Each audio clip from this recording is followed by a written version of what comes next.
The interest for Justin Fields, and I made the prediction not too long ago, I think he's worth a third-round pick, and that's what a lot of executives, the Athletic interviewed 8 NFL executives, which most said a late second or early third-round pick, or the equivalent. If you're thinking second-round pick, you could do it for the equivalent value of a third and fifth-round pick. But what's interesting is that Justin Fields, who is a great YouTube highlight reel, phenomenal athletic quarterback, runs very, very well.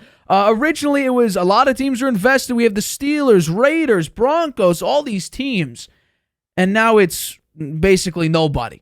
Really, it's nobody. Dianna Russini said on The Athletic that Justin Fields' market is soft for now, and it was, quote, hard to find strong interest from any team, with one NFC general manager explaining that the problem with the timing of this is when people know you're getting rid of something, they don't pay as much for it. They're making it very obvious they want to move off of Justin Fields. Not a lot of reports thinking that they're going to move off of that first-round pick and keep Justin Fields, so it looks like they're moving off, and obviously supply and demand are a massive fact here, but even with the demand for a quarterback high, Justin Fields' value is not looking great. I want to know, first of all, what do you think Justin Fields' value is currently in the current NFL realm, and also, where would he be the best fit? Okay. Well, I originally said a few weeks back that I thought he could command a first-round pick. I'm backing off of that now. I don't think that's the case because I think that Chicago made a strategic mistake by saying we're anxious to get rid of him. Right, so that you're right. That does drop his value. So now I'm thinking potentially it could be had for a second-round pick, plus maybe a day 2 or early day 3 second pick. So 2 picks, probably a second, third, or a fourth round to land him, or maybe they trade a starter. Maybe they trade for another team's offensive or defensive starter as compensation. I don't know. We'll see. I think the teams that could be in the mix, there's a lot of them, actually. I think the Steelers, Atlanta, Raiders, Washington, Patriots, but also a dark horse, maybe the Saints. But the Saints wouldn't be giving anywhere near that kind of compensation. They'd have to see that Justin Fields had been shopped around and nobody wanted him, and the draft goes on and nobody's picking him up. Maybe the Bears say, yeah, we just got to get off him. He knows that we want to trade him. We've ruined our chemistry with him. He can't come back here. And they let him go for a lower round draft pick, and the Saints pick him up to make him a backup because Jameis Winston is a free agent, and I'm not sure where he winds up. That might be something we want to talk about here, and where we think Jameis Winston's going to land. But if you look at Justin Fields, history here, if the Saints were a dark horse, his old quarterback coach, Coach Janocko, he coached him for 2 years in Chicago, and the Saints' Chris Olave was Fields' receiver at Ohio State. So there's some there's some familiarity there. The problem is the passing production in those 2 years for the Bears was 32nd in 2022 and 27th in 2023. So I'm not sure he's headed there. He's better on his feet than he is through the air. I mean, he's had 2,200 yards rushing, 14 TDs in 3 seasons. Any running back, that would be you would say that's pretty good production for a running back. And in 2022, he had over 1,000 yards rushing and 8 TDs. So the problem is through the air. He's only 60% completion, 6,700 yards, 40 TDs, and 30 interceptions in his career. He's still on his rookie contract. So if somebody does trade for him, then they're going to have to decide on the fifth year option pretty quickly. The thing you point out about him is that he gets worse as the game goes on. His fourth quarter production's terrible, and that's got to be a concern for most teams that will be looking at him. So I do think he'll wind up somewhere. It might not be for anywhere near what the Bears are hoping to get, but I think they have to trade him because now they've telegraphed it to the world that they don't want him anymore. Yeah, and that's the big thing, because once you know, or once everybody knows you're giving up an asset, they're willing to give you basically baseline for it. They're not going to be, oh, well, do we have to pay more to go get him, because you're just willing to get off him, so there's going to be less demand for him. But I'm going to bring up a number here, because I think this number is very, very fascinating. So everyone thinks Justin Fields is this at least decent quarterback that got screwed over by the Bears. However, I mentioned this stat before, in the fourth quarter, when he's trailing, he has a passer rating of 80. When he's tied, he has a passer rating of 88. And the shocking one is, when playing with a lead, so he's winning in the fourth quarter, he has a passer rating of 60. And this past season, in the fourth quarter, when it matters most, he is probably, technically, statistically, the worst quarterback in the NFL. Completion percentage, dead last in the fourth quarter. Passing yards in the fourth quarter, dead last. Turnovers, he has the most. And also passer rating, dead last. He's a great YouTube highlight. Incredibly athletic. Can run the ball like only a very, very few amount of quarterbacks in the NFL can. But when it matters most, and because this is a quarterback-driven league, when it's time to throw the ball, Justin Fields has a very, very difficult time doing that. He is inaccurate. He's got a number one receiver that everybody thinks is criminally underrated in DJ Moore, and it didn't really do much. Yes, they were a little bit better because they drafted an offensive lineman, and it did look a little bit better. They ended up winning 7 games this season, but everybody knows. The GM knows, the owner knows, even Justin Fields knows. Not good enough. So they're going to move on from Justin Fields. He's accepted that for the past 2 years, because this has been speculation over the past 2 seasons on whether or not they're going to stick with Justin Fields.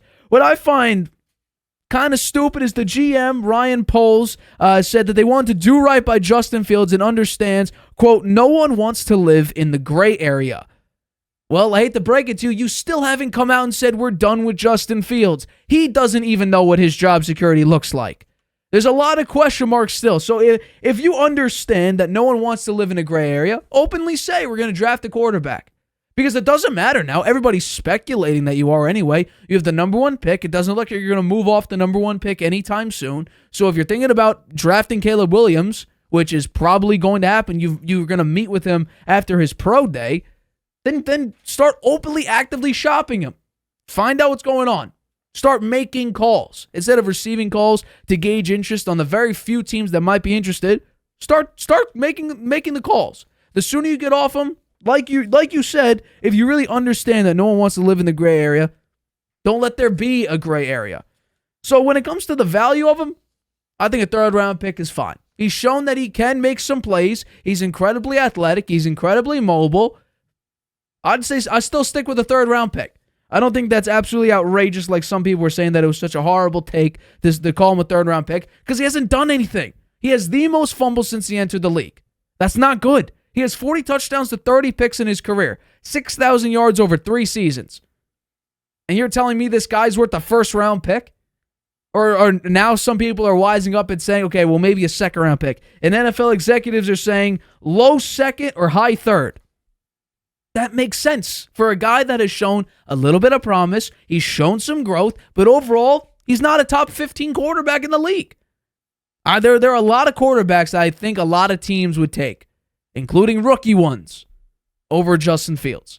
Now, some QB desperate teams may look towards Justin Fields and say, well, what do we need? We could use a mobile quarterback, an athletic quarterback that can make some plays. But if we're talking about a reliable quarterback when the moments matter the most and you need him to make a play, we saw at the end of the Packer game. That was a brutal watch. Offense couldn't go anywhere against one of the worst defenses at the time, an incredibly underwhelming defense the Green Bay Packers had, and Justin Fields couldn't do anything.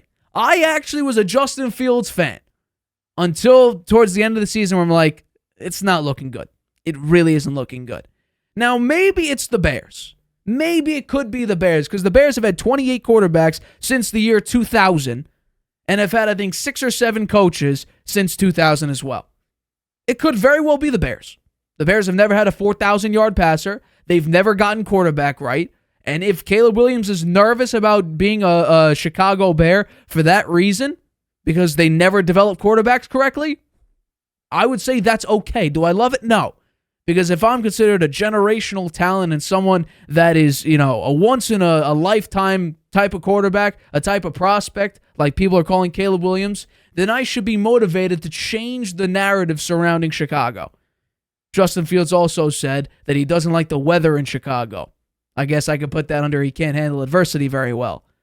When things don't work out so great, there are very, very few quarterbacks that can make the difference. We already saw C.J. Stroud, his first season. He could overcome adversity. 42 seconds, takes him down the length of the field, and scores a touchdown to win the game. We've seen him fight through adversity.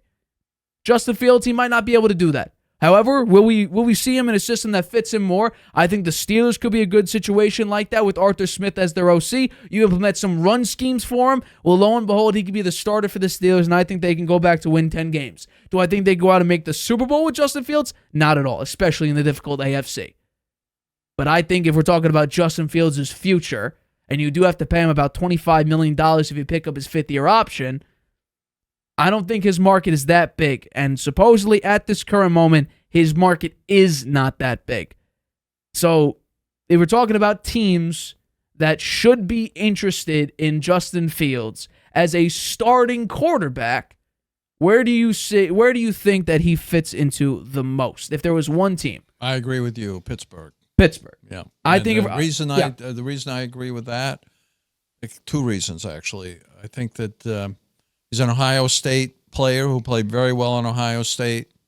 Cleveland, Ohio is home. So I think, Pittsburgh is in Pennsylvania. Yeah. I messed that up. I apologize.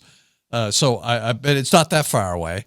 And I think that Pittsburgh has a good coach, and Mike Tomlin might be able to get a better production out of Justin Fields. And I do think that maybe they could change their offense around to be more like the Ravens' offense, because they have two good running backs, right? And Justin Fields is a very good runner. He could dink and dunk and run. Yeah. I think they could hand it off. They could do the play action because they have Harris and they have Warren, and those guys are very capable running backs. They have very good wide receivers too. I think those guys, they might not like the dink and dunk so well, especially Pickens. He likes the long pass. But I agree with you. I think Pittsburgh is the best landing place. And if they play the cards right, they can probably get him for not much, because the Bears blew it by telegraphing they want to get off Justin Fields. And if I'm the Steelers, I'm looking for a quarterback. I know they're trying to rebuild Kenny Pickett with Arthur Smith, but let's be real. What Kenny Pickett has done is something no other quarterback since the 1970 merger has done. Kenny Pickett has the lowest touchdown percentage out of 315 quarterbacks that have 500 or more pass attempts in the NFL. It's sub 2%. Wow. The lowest touchdown percentage since the merger with 500-plus pass attempts. He is statistically the worst touchdown thrower in NFL history. Yeah. He does not throw touchdowns very often, if at all. That's tough if you're the quarterback. I don't think Arthur Smith, because we just saw what Arthur Smith did with Desmond Ridder. Not much. I'm telling you right now, Kenny Pickett's not going to go from complete bust to this guy's a Pro Bowler. This guy could make the playoffs. This guy could win a playoff game. It's not going to happen. But I think regardless, the Steelers are in a difficult situation because Mike Tomlin keeps winning seasons and having winning season after winning season. They never have high draft picks. They're never going to go out and get a top-tier, rookie quarterback unless one falls into their arms, or they get lucky with maybe a Bo Nix all of a sudden comes alive if they decide to pick him at number 20. Or if J.J. McCarthy or Michael Penix fall to 20 and they pick him at that spot. But truthfully, because they have winning season after winning season, they're never in a position to get a top-tier prospect to flip their quarterback culture around. That's just the case of it. And that's, the unfortunate reality that the Steelers have themselves in. Mike Tomlin does just enough to not be god-awful. And I will give him credit. Even with this anemic offense with Matt Canada as their OC for a majority of the season, they still found a way to somehow win 10 games with Mason Rudolph, Mitch Trubisky, and Kenny Pickett as their starting quarterbacks. That is impressive. Yeah, so you'd think if they could upgrade even a little bit, they should be in pretty good shape. Oh, I don't think Justin Fields is an upgrade. I really don't. I just think... Over Kenny Pickett? I think they're going to find the same record next season if they choose to start Justin Fields. That may be true. That may be true. Once again, but it's I do like think Bailey Zappi. It'll look a little bit better. Yeah, well, the wins might be a little bit easier instead of grueling defensive matchups. Yeah. They may have 1 or 2 blowout wins against bad teams. But do I think they're going here win 13 games and compete for the AFC? Not at all. Well, I think Justin Fields is a better athlete than Kenny Pickett. 1,000%. Yeah. I would give him top 5 best athlete in the NFL right now. The thought is maybe 3. the Bears' brain trust was the problem for Justin Fields. You mentioned that. And Mike Tomlin might be able to get more production out of him and turn him into what others thought was going to be the MVP as recently as the beginning of last year. Well, he was an MVP favorite. It's just that he was he was in the discussion. He was the highest. He was in the discussion. Well, no, he was plus 2,000 odds. But the reason why he was even in that sort of stratosphere is because he had the most first place bets at plus 2,000 odds, more than Herbert, Mahomes, and Allen, I believe, combined. Yeah. They were just trying to bank on the plus 2,000 odds there, but I don't think he was ever seriously in MVP talks. But maybe in a better situation, Justin Fields might look a little bit better. But I think in reality, depending on how Trevor Lawrence's career ends up, this might be one of the most underwhelming draft classes when it comes to quarterbacks, maybe ever, where we have Mac Jones, who could be out of a job, Justin Fields, who could be out of a job, Trey Lance, who's already been moved on from. Then you have, Trevor Lawrence, who has shown promise, won a playoff game. He's looked pretty good. He had a down year this year, but this is one of probably the most underwhelming. And then Zach Wilson is just he's a complete bust, like Trey Lance, but Zach Wilson actually played some NFL games, and we actually saw that he's a bust. But I think overall, this might be the 2021 QB draft class, may be the worst. If we're talking about potential and then actually performance, the drop-off is absolutely insane. Because Trey Lance is supposed to be this, very, very high ceiling because of he's 6'4", 220, incredibly athletic. He played 4 games and looked horrible in all 4 of them. Then you have Justin Fields, who I believe was picked 9th. Supposed to be a great Ohio State guy, deep ball, beautiful accuracy. Not great. Could be this Chicago system. Could be the fact that they've had 28 quarterbacks in 24 years. That's amazing. Then you had Mac Jones, who the 49ers are debating about picking him at number 3. Goes 15th to the Patriots, has a great rookie year, bad development around him, bad coaching leads to he's probably out of a job. Zach Wilson, love a great deep ball at BYU. Set in stone. I feel like I heard it from day one he was going to the Jets. Bust. Complete bust. Yeah. And then Trevor Lawrence, who's the best quarterback hands down out of all of those, last season showed a little bit of regression. It's been spotty. Has been spotty. So I'm not surprised at all. I'm not surprised whatsoever Justin Fields' market is drier than what people are thinking. Because when you talk about overall success, if you're talking about the future quarterback, your future franchise quarterback, he's got to show production. He's got to show success. And so far, he's had a couple really good runs and a couple cool YouTube highlights. Outside of that, overall production, not great. Not great. So, most likely, if we're not playing with our hearts rather than our heads, if we're talking about our mock drafts, Caleb Williams is going 1 to the Chicago Bears. I think that's set in stone now. Hi, everybody. Thanks for watching. Make sure you subscribe here to get the latest from the show. Also, if you want to check out the full episode, make sure you click the I in the top right-hand corner right now. If you want to listen to this show anywhere you go, make sure you go to anchor.fm/The Harvey Hour or anywhere you get your podcasts.